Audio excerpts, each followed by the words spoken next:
Mad Max Fury Road. Here we are, ladies and gentlemen. Is directed by George Miller and it stars Tom Hardy replacing Mel Gibson in the role of Max Rockatansky. And yeah, it stars Tom Hardy, Charlize Theron with Nicholas Hoult, Riley Keough, Zoe Kravitz, Abby Lee. It's just a lot of amazing talent, tremendous talent behind this movie. And it is set in a post-apocalyptic desert wasteland where petrol and water are scarce commodities, and Fury Road follows Max Rockatansky, played by Tom Hardy, who joins forces with Imperator Furiosa, played by Charlize Theron, against warlord Immortan Joe, who is played by Hugh Keys Brine. I think that's how you pronounce his name, and his army leading to a lengthy road battle. I apologize if my voice sounds very like soft and relaxed or something like that. I just came I as it's very late as I'm recording this video. So I got a lot. So yeah, my family members are visiting this weekend, uh, so that's and they're like some of them are sleeping, so I don't want to wake them up. So excuse all that. But anyway, yeah, so George Miller came up with the idea for Fury Road back in 1987, but the film spent many years in development hell before pre-production began in 1998. But yeah, there were attempts to shoot the film in the 2000s, but it was delayed numerous times due to the 9/11 attacks, the Iraq War, and controversy surrounding star Mel Gibson, leading George Miller to recast Gibson's role of Max Rockatansky to Tom Hardy. Um, what are those controversies? I think from what I know, Mel Gibson, there was like a plea deal or something. There was some contra there was like a charge. He said something offensive. From what I read an article about explaining about why he was recast and did not come back in this movie in detail. And from what I can understand from reading the article, it sounded like he was too old um, to come back. He was too old. He aged out of the role of Max in this film. There's also I think he said some racist and maybe some offensive comments um, online or in person, like in an interview or something. But yeah, those are just examples. Those are just examples. I cannot confirm or deny any of that, but just know that. And also, George Miller did not want like an older Max in this film. He wanted like the same old Max. And I guess he kind of envisioned, someone like a Tom Hardy to replace. If anyone can replace Mel Gibson, it would be someone like Tom Hardy or exactly like Tom Hardy. But yeah, that's pretty much all I have to say. But yeah, Miller decided to pursue the film again in 2007 after the release of his animated comedy film Happy Feet, which by the way, love it. One of my favorite childhood uh, films. But yeah, and I guess the rest is history. Hardy, in 2009, Miller announced that filming would begin in early 2011, and Hardy was cast. And yeah, like I said, the rest is history. This, ladies and gentlemen, Mad Max Fury Road. I have never seen this movie in my entire life. Everyone around me has been quoting um, has been quoting this movie, has been talking about this movie. um, and telling me if I've seen it myself. People have nicknamed me Mad Max because if you don't know, Max is it's not my biological name. It's a nickname. It's a nickname because it's for myself because I just want to it's a nickname for me, and people had called me that, and I don't know anything about Mad Max, and everyone keeps talking about Fury Road. Like out of all the trilogy, like out of all the not trilogy, excuse me. At this point, it's a franchise. In this franchise, everyone keeps quoting it and talking about it and hyping it up, and I finally, finally got the chance to sit down and watch this movie on I got to watch Mad Max Fury Road on Max itself. And holy shit, I wish I was in theaters to see this movie. Well, I think the movie is rated R. I think the main reason is, let me actually check. Can I confirm that? Mad Max, let me type that in. Mad Max Fury Road is rated R, and it came out in 2015. Okay, I was 15 years old at the time. So yeah, I was underage. I was unable to see this movie without the accomplice of without being accompanied by an adult, you know. But yeah, and also back then I just didn't know anything about this movie, and I didn't know what it was, and it was barely on my radar. I was back in 2015. The only movies I cared about were superheroes, or like cartoon like movies and animated movies like Disney, you know. So this film at the moment, I think I was in late freshman, early sophomore when this movie came out in theaters. But yeah, ladies and gentlemen, I saw this movie. I finally sat down and I saw this movie, and I was blown away of how much I fucking love this movie. It is so beautiful and gorgeous. Oh my god, like it's one of the best movies I've seen in a long time for me. Oh my god, it's one of the best. It's one of the top it's one of the top 10 movies of 2015, and like looking back, I'm sure like people like nowadays looking back at it like retrospectively, it is like one of the greatest action films of all time and one of the best films of the 2010s. And I can 100% confirm that. And you can debate and argue with me with all you want, but that is a 100% fact.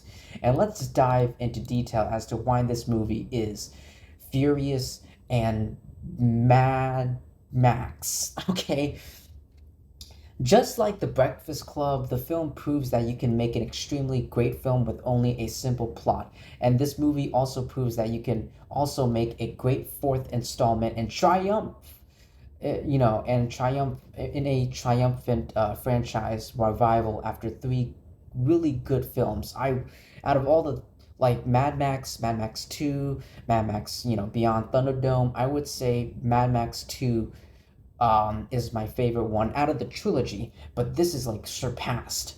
This movie fucking surpassed Mad Max 2.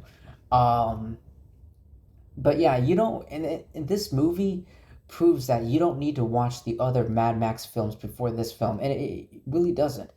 Um, as it has a different plot than the rest of them, and Tom Hardy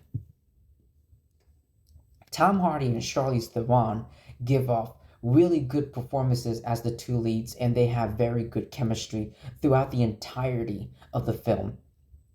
Speaking of Tom Hardy, he did a good job replacing. I thought he did a good job replacing Mel Gibson, who portrayed the original Mad Max. Even when Max isn't given much to say, he is still able to be a complete badass at the same time. And Imperator Furiosa is also a really good character who's given good character development and likability. She and her band managed to be like a complete badasses along with Max.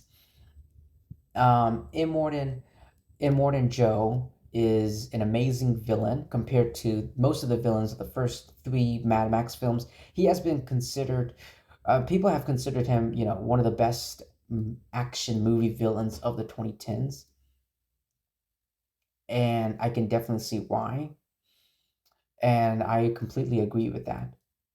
The film also has a good use of practical effects instead of CGI, particularly the famous flamethrower electric guitar in the opening scene and the famous sandstorm chase. This film lacks any cliches found in typical action films, no shaky cams, no jump cuts, none of those.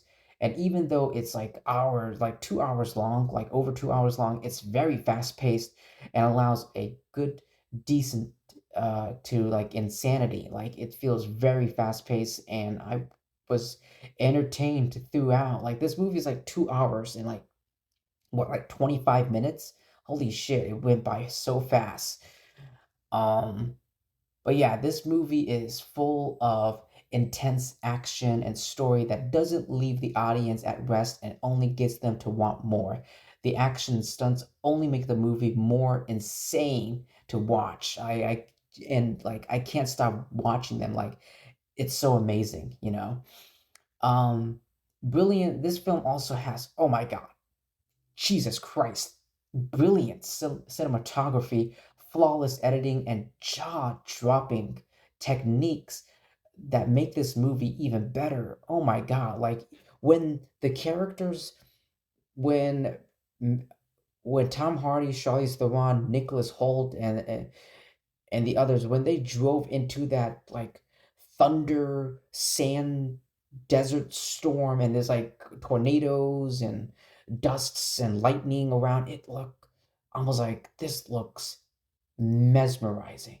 How the fuck did they pull this off? How did George Miller, did they shoot, like, I'm like thinking to myself, is that a green screen, is that CGI, like what is going on, because it looks so real and believable. Amazing. And the trailer for this film is also one of the greatest trailers ever made. The soundtrack by Junkie XL, which I didn't know he did the soundtrack, but he did the soundtrack, is appropriate, as well as, and added to the whole thrill ride.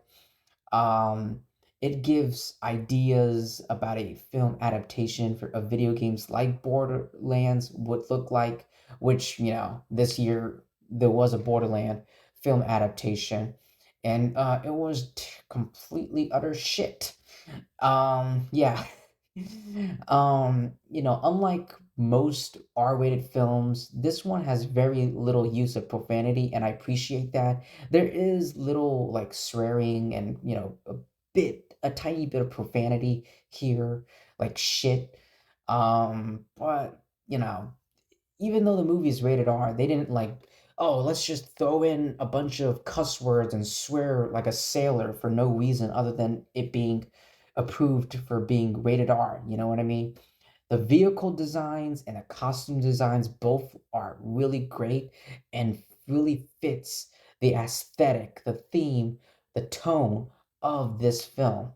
Um, George Miller makes a return to directing this live action movie after Happy Feet 2 killed any potential up for George Miller's Dr. D Studios, including an animated Mad Max film, which was unfortunate, but it's a good like comeback for him and, scenario.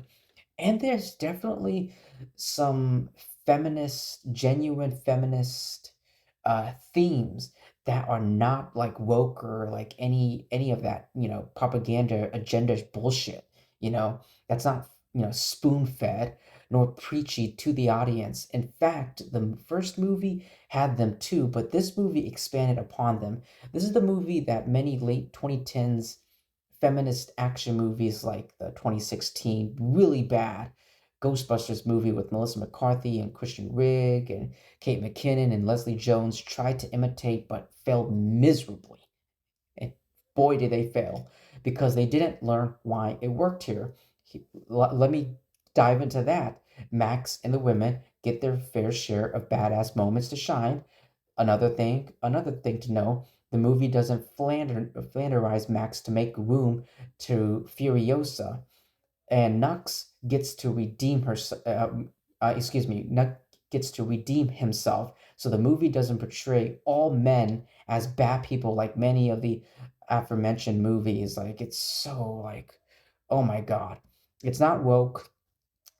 It's there's no propaganda agenda bullshit here. Diversity for no other reason, just for that one reason.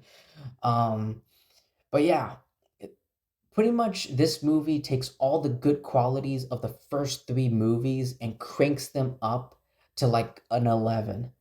And that's pretty much this movie in a nutshell. Fury Road in a nutshell. Um, and there's only one issue, and those are all the positives.